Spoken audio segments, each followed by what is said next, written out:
What's up guys, this is Dave with Gen 3D Tech. Today we'll be taking a look at two different mouse pads from PureTrack, the CO1 and MF1, and also take a quick little preview at the MF2 that's for pre-order right now.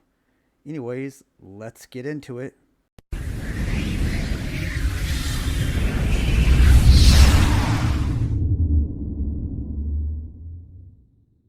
Anyways, these are the two pads from PureTrack, and they were kind enough to send these to me for evaluation. But as always, it won't inform my opinion on these pads. And I've actually been using these pads for almost 2 months, I think. I've had them for a while, and I've been using them quite a bit. Right off the bat, definitely the MF1 is definitely my favorite of the two.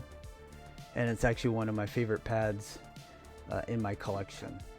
So the MF1 is a 3mm stitch pad, and it's 480 by 405 millimeters. And then the CO1 pad is 6mm thick, and it's 480 by 400 millimeters. So it's much thicker, but it's just a hair smaller than the MF1. Speed wise, they rate the CO1 as a 6 out of 10, and they rate the MF1 a 5 out of 10. Some people think of this as more of a 4, and that's about right. I'd say it's probably more of a 4 than a 5. It's definitely a slower pad, and personally I would classify both of these pads as control pads.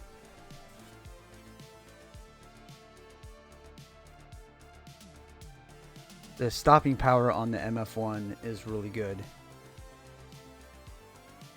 and the CO1 has decent stopping power too. It's just a little bit faster. The surface of the CO1 is a cloth surface, and the surface on the MF1 is a synthetic surface. If you're concerned about humidity, the MF1 is going to be the better pad for a humid environment than the cloth pad, which are traditionally not as good in humid environments. The stitching on the MF1 is decent. I mean, it's not definitely not the best.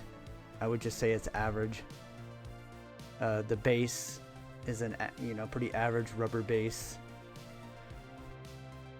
The base on the CO1, same thing. It's just a real basic base.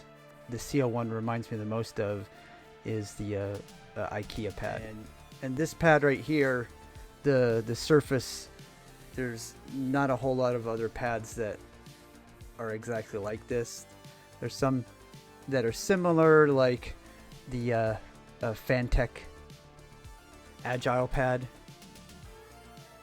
has a little bit of a similar surface, but I like this quite a bit more. The one thing that I love about the MF1 is definitely the feeling of the surface.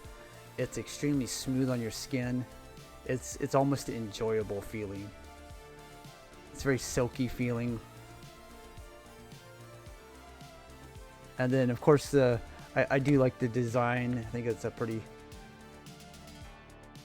nice looking design of like a golden eagle on there with a black background and their logo up in the corner. And then here's a good look at the CO1.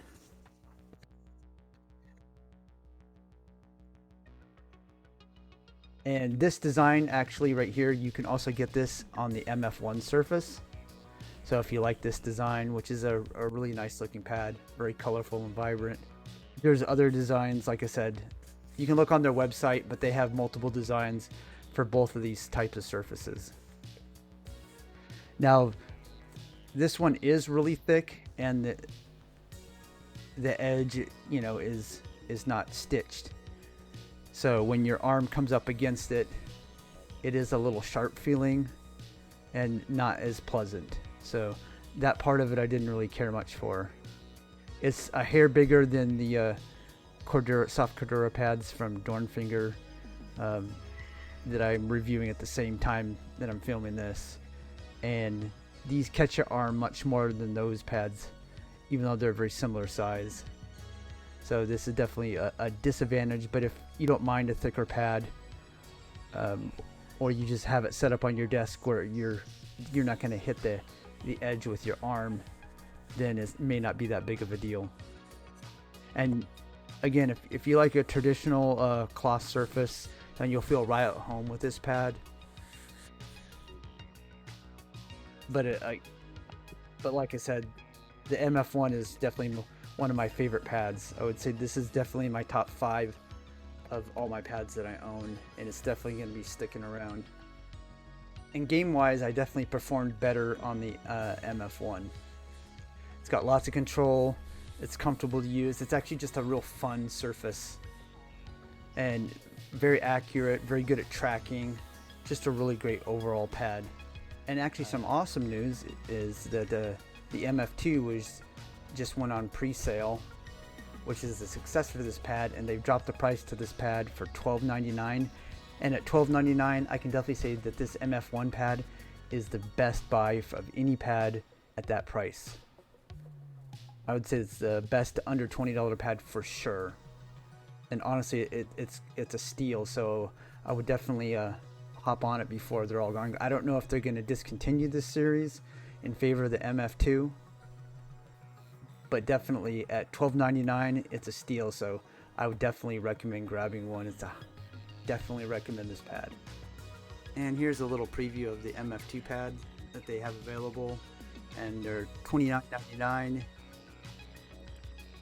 And this is one that most interests me design wise. It's a samurai, and the size is 482 by 406, so it's just gonna be a hair, just one, I think 2 millimeters on the length, and 1 millimeter larger on the width. Now the thickness is gone from 3 millimeters to 4 millimeters. And then I also really like this one right here, this red pad. You can also get it in black. We've got this one of the cat faces, I guess. Called Primal Mask. Another one called Lovely Date. And this one, for some reason, my daughter likes the most. Meteor Shower. But at $30, that's over twice as much as this pad. And I don't know if the extra thickness and just hair larger size is worth that extra money when you can get this still for $13. My guess is that these will probably disappear, but I'll try and get some confirmation on it once they sold out of them. I can't remember how much this was originally. Maybe it was like $25 or $30, so I think it was around the same price. And at that price, at $30, I would still recommend this pad, definitely. But you might want to consider, if you don't mind paying $30, because I think it's worth it, the MF2 might be the way to go. And I definitely will try and get a hold of one for a review. This is an awesome pad, and at $13 it's a steal. At $30 it's totally worth it. So if, again, I would get this one or get the CL2 if you like those other designs, because those other designs honestly look amazing. And in fact, I'd like to get at least 2 of those.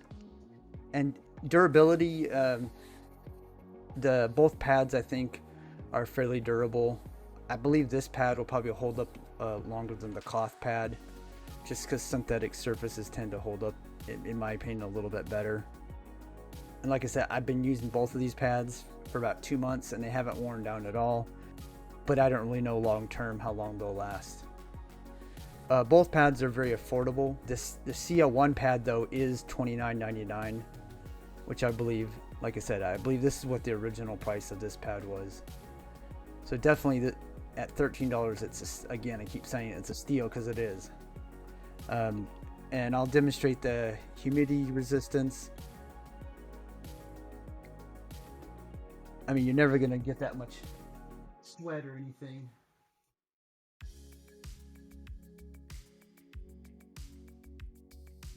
But it just wipes right off.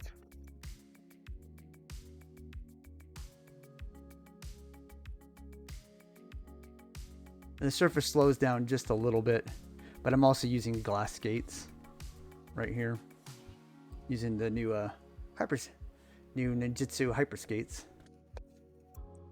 Yeah, it's the glass because I don't really feel any difference with PTFE feet.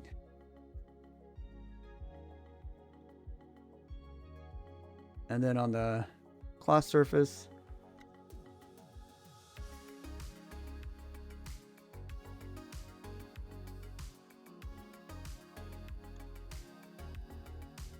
yeah, it's actually surprisingly humidity resistant also. It did not really soak in very fast.